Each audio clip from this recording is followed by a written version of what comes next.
Welcome to Close Listening. I'm Zach Morgenstern, joined by silent co-host Ludwig von B. Today we're talking about a Neil Young album called Tonight's the Night. As I had mentioned in my previous video on the Beach, following his most famous album, Harvest, Neil Young put out a series of albums called the Ditch Trilogy, or at least that's how they came to be known. The idea with these albums is they were a tad less commercial than Harvest, but don't let that scare you away because it's a subtle difference. You know, there's still a lot of Young's great singing. There's still a lot of the style of music you'd like. There are just various ways in which these songs are trying a bit less to be hits. There's not, one song that's just as straightforward an earworm as Heart of Gold. I remember when I first heard there was a Neil Young album called Tonight's the Night. I remember finding the cover art really minimalist compared to what had been on Neil Young albums before. I had also just been getting into Rod Stewart at the time, and he has a song called Tonight's the Night that's a weird mix of cheesy and sleazy. Accidental rhyme there. But Neil Young's Tonight's the Night is a very different record. And there's symbolism to this more minimalist cover art, and it's not completely minimalist. Neil Young is wagging a finger as if he's teaching you a lesson, and his eyes are covered in dark sunglasses, showing that there's part of his emotions that he's hiding from you, because what this is indeed is a mourning album. So let's get to talking about these tracks. The first track on this album is the title track. It's called Tonight's the Night, and subject-wise, it's about the death of one of Neil Young's roadies, Bruce Berry. He died of a cocaine and heroin overdose. I couldn't help but hear the title as a reference to another death that is referenced later in this album, which is that of Danny Whitten, who was a guitarist and singer in the band Crazy Horse. One thing I noticed with Neil Young is that he always seems to put out his records with backup bands with interesting names. So when he put out Harvest, he called the backup band the Stray Gators. On Tonight's the Night, the backup band is called the Santa Monica Flyers. But the backup band that Neil Young is most associated with is Crazy Horse.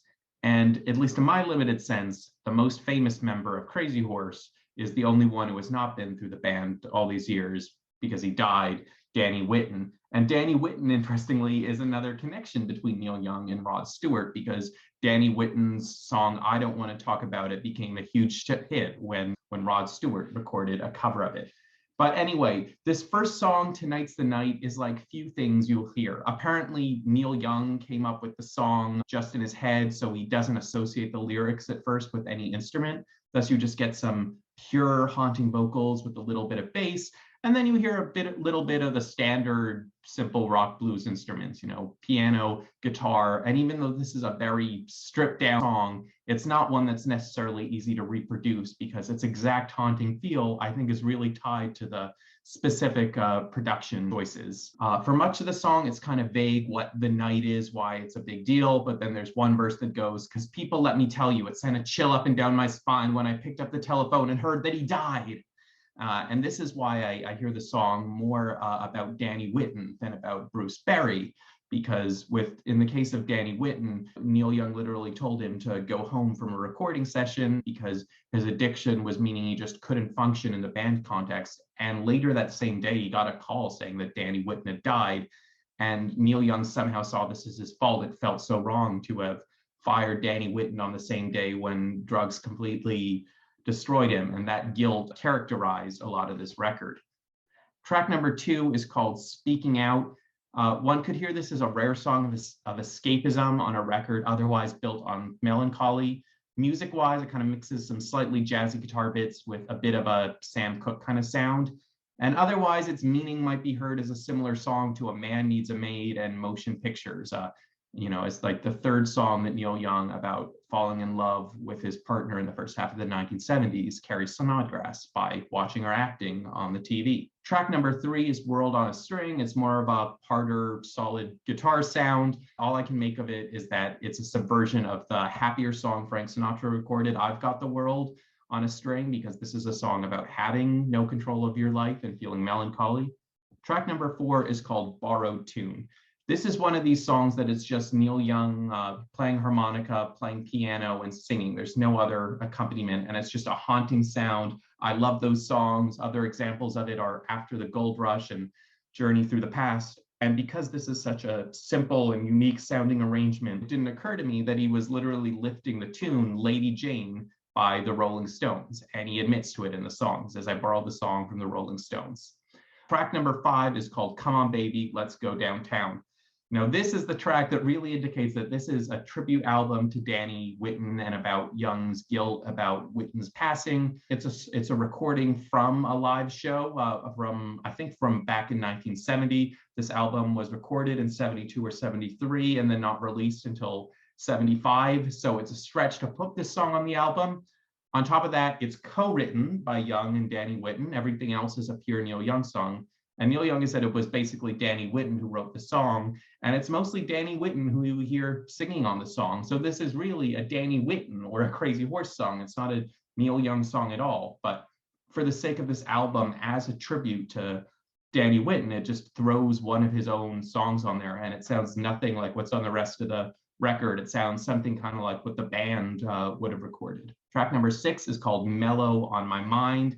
This sounds like something that might have been on the Beach record, which I believe was actually recorded after Tonight's the Night, even though it was released before. What makes it really unique is Young's voice gets really experimental on this one. He starts to run out of breath and sound like he's crying at the end of his chorus. It's really great that he's able to duplicate that effect. But yeah, it's like a few other Neil Young songs I've heard so far, and just how expressive it is. You know, he's not just singing as a singing voice, he's acting along with his singing.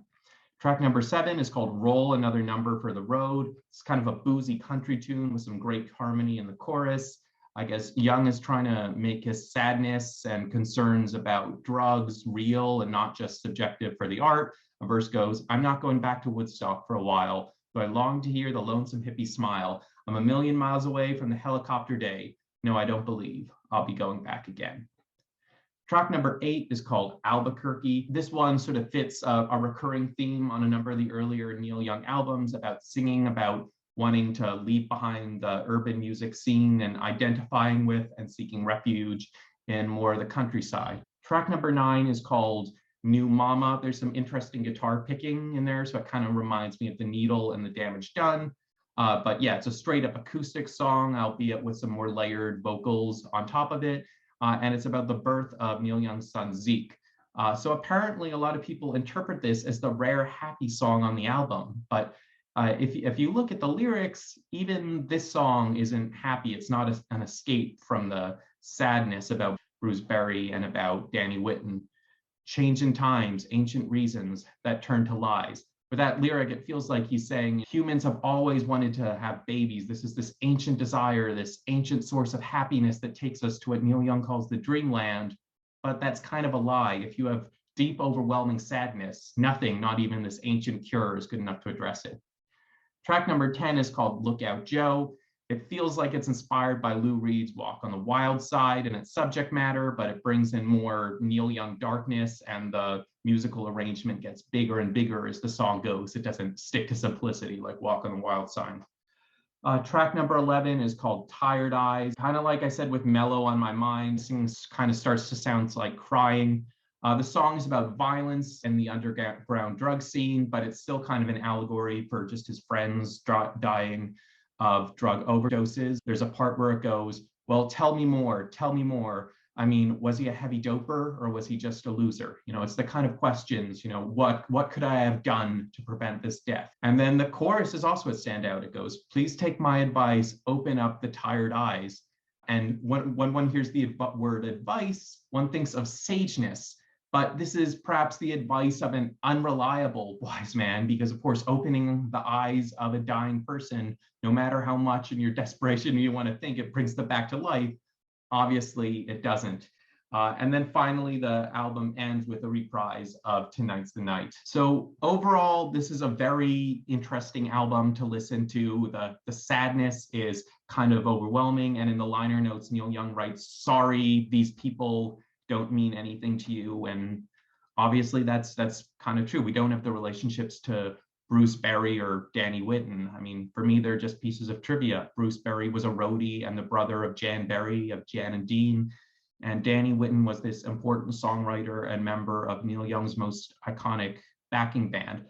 Obviously, there are layers of sadness that go into Neil Young's feelings that we can't understand that led him to make this really rough record that it seems like he was hesitant to put out because it was released 2 years after it was recorded. And these might have been emotions Neil Young was shy about. But I think through the years, it has come to be appreciated as one of these great rock records. And I think it's a great synthesis of all the different things rock means. It has the simple sounds of the blues, but also the realness and introspection of later kinds of rock with the poetic lyrics. It doesn't drift too far into hard rock, but it's also quite distant from the simple rock of rock's early days. And one funny detail I heard about this album for releasing it, on his earlier albums, Neil Young made a couple protest songs about the South, Southern Man in Alabama, about racism in the South, and this pissed off a lot of people down there. And it sort of pissed off Lynyrd Skynyrd, who in their song Sweet Home Alabama talked about how,